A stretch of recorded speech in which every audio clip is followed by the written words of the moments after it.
Hi everyone, welcome to my channel. Today we are making Mutter Gobi or Gobi Mutter, and for this we've taken a few ingredients. We've taken some peas, we've taken cauliflower, we've taken this paste that I always prepare and keep it handy in the fridge. I'll share this recipe in a separate video. We've taken some mustard seeds, cumin seeds, some chili powder. We don't need turmeric separately because I've already added that in my paste. We have some salt for seasoning. We have 1/4 cup of cream, and we're going to take some oil to cook everything in, and half a cup to 1 cup of water based on how dilute we want the gravy to be. So let's get started. I have prepped the peas and cauliflower by immersing those in hot water. I'm going to drain the water. Meantime, I've started the heat. I've taken a pan, and that's on heat. So let's drain the peas and the cauliflower and get started. All right, looks like the container is heated up nicely. We're going to pour some oil. Now we don't need a lot of oil because this paste is made from groundnut, roasted groundnut, so it's gonna have a lot of oil in it. So bare minimum to cover the bottom of the container. To this we're going to add the mustard seeds and the cumin seeds. Keep the lid handy.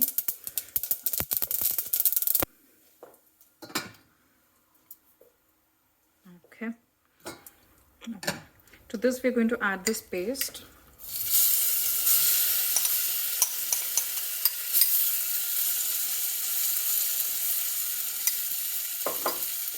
We're going to cook this paste in the oil.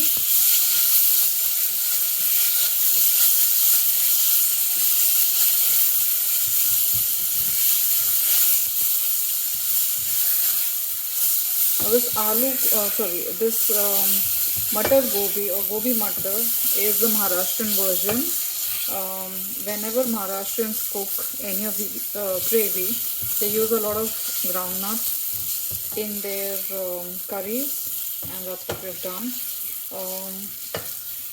So traditionally, how those curries are made is you roast the groundnut and create a powder out of it. When you add all the spices, that's when you add the groundnut powder. But I've slightly modified that. I keep this paste ready.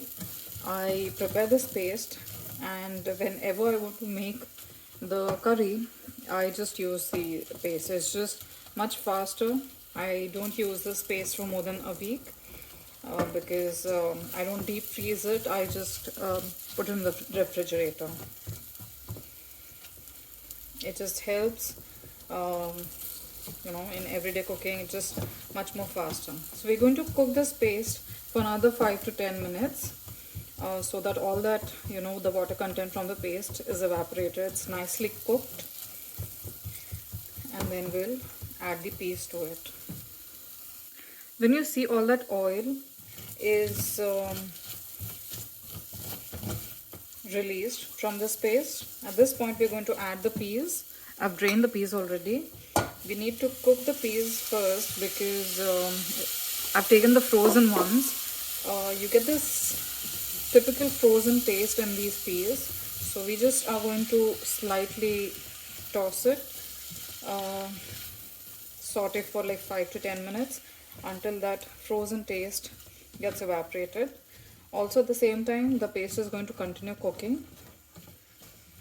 So let's do not cover the lid. Do not cover this with the lid because the frozen taste, we want to release it. We don't want to, otherwise if you put a lid at this point, it's just going to get all absorbed into the curry, and we don't want that. So let's cook the peas.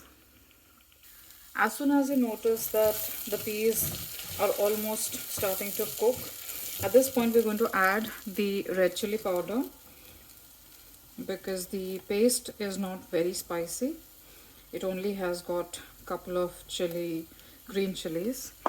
We're going to mix this, and then we're going to add the cauliflower to it. The reason we have added the masalas, the chili powder and the salt before is once you add the cauliflower and then you try to season it, it won't be able to mix properly. But if you add it to the paste, it'll be evenly distributed. Also, the cauliflower florets, the chili powder just gets stuck in it, and we don't really plan to add a lot of water.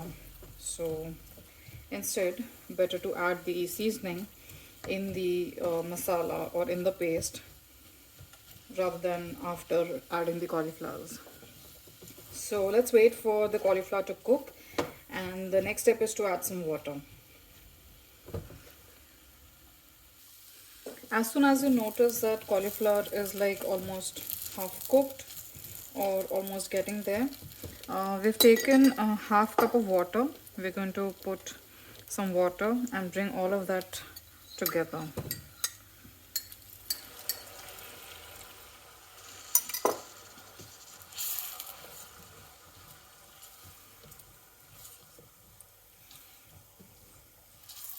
We're going to bring this curry to a boil.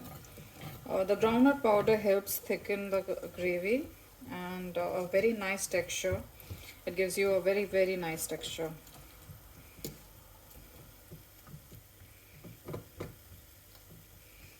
Also, it's very easy for the gravy to release all that oil, all that grease because of the groundnuts.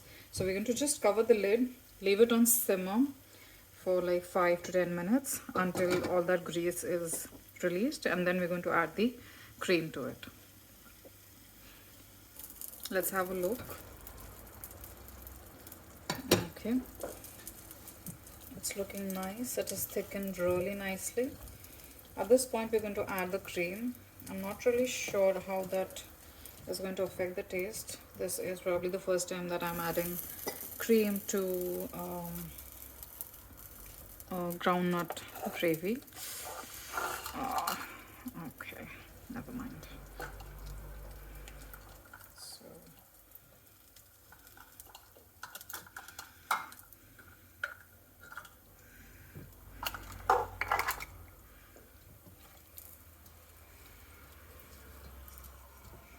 cook it for another 2 minutes.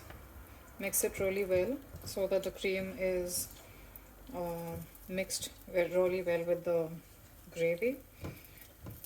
We're going to leave it open, let all that steam evaporate, and we're going to clean this.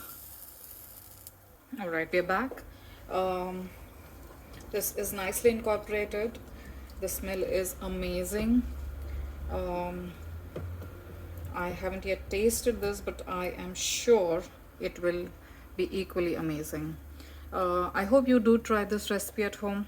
Do let me know if you think adding cream to a groundnut gravy is something crazy, or if you like this recipe, do let me know in the comment section below. Thank you very much.